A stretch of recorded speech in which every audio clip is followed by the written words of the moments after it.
Praise the Lord. యెహెజ్కేలు 36వ అధ్యాయము 33వ వచనము. పాడైపోయిన స్థలములు మరలా కట్టబడును.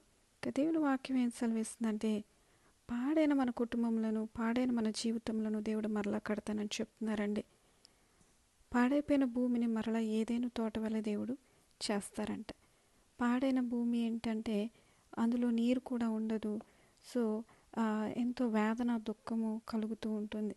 కానీ ఏదైనా తోట సమృద్ధి అనే నీరు ఉంటుంది, సమృద్ధి అనే ఫలాలు ఉంటాయి. అందులో ఆనందము, సంతోషం ఉంటుంది.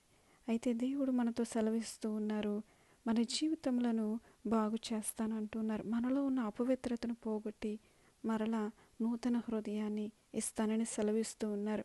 మీ దుఃఖ దినములు సమాప్తములగును. మీ దుఃఖమునకు ప్రతిగా ఉల్లాస వస్త్రములను దేవుడు అనుగ్రహిస్తారు. దుఃఖమునకు ప్రతిగా ఆనంద తైలముతో దేవుడు మిమ్మల్ని నింపుతారు. యెహోవాయే మనకు తోడుగా ఉన్నారు. ఆయన మన కుటుంబములను కడతారని చెప్తూ ఉన్నారు. యెహోవాయే యెరూషలేమును కట్టువాడు, చెదిరిన ఇజ్రాయేలీలను పోగు చేయవాడు. మన కుటుంబంలో సమాధానం లేదా, ఐక్యత లేదా, చింతతో దుఃఖంతో ఉన్నామా? దేవుడు మన కుటుంబమును బాగు చేస్తారు, ఐక్యతనిస్తారు.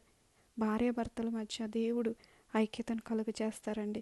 విడిపోయి ఉన్నారేమో, చెదిరిపోయి ఉన్నారేమో, దేవుడు పోగు చేస్తారు. మాట ఇచ్చిన దేవుడు నమ్మదగిన దేవుడు, సహాయం చేస్తారు. ప్రార్థన చేసుకోవచ్చు. పరిశుద్ధుడా తండ్రి, కుటుంబములను కట్టండి ప్రభువా, ఐక్యత ఇవ్వండి, సమాధానం ఇవ్వండి. పాడైన స్థలములను బాగు చేయండి తండ్రి. మాలో ఉన్న అపవిత్రతను పోగొట్టి మమ్మల్ని పరిశుద్ధపరచండి, పవిత్రపరచండి. సహాయం చేస్తారని నమ్ముచు యేసే పరిశుద్ధ నామములో ప్రార్థన అడుగుచున్నాం పరమ తండ్రి. ఆమేన్.